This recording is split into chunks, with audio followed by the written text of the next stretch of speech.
One of the observations that most people around the world have made in oncology is that when China conducts clinical trials, they do so in such a rapid fashion that they accrue so much faster than any other part of the world.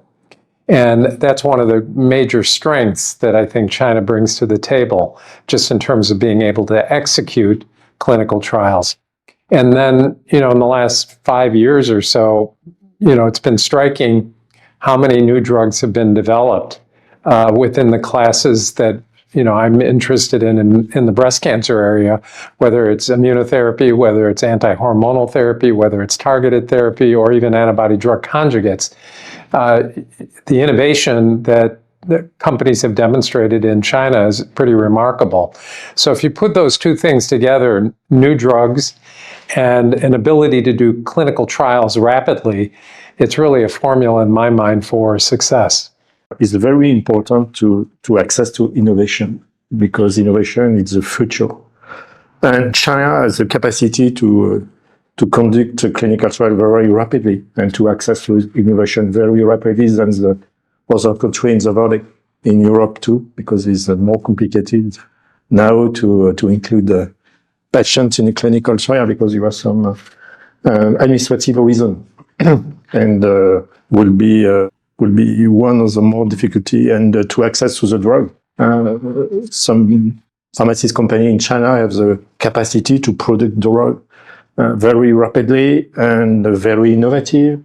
I would say development coming from China's team in all the aspects of research. It could be fundamental research.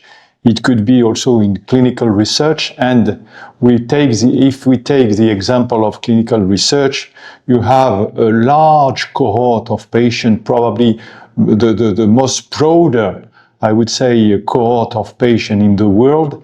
And by this way, it's possible for you to make evidence data much more quickly than all the other European and American countries. So I think all the aspects of research should be approached by China's team, because you have, I would say, big cohort, you have big means, and you have big material.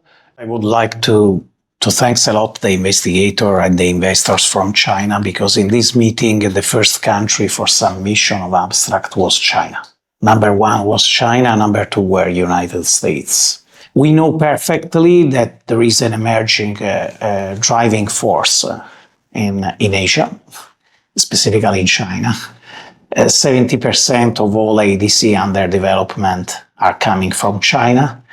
Most of the bispecific that we are going to use in our practice are coming from China. So there is a driving innovation that we recognized, we intercepted. And what we did this year for the first year is to establish the ESMO-TAT meeting, that is the meeting on early drug development of ESMO in Hong Kong. So we did the ESMO-TAT meeting in Hong Kong, and there were 600 local people attending the meeting with an excellent science.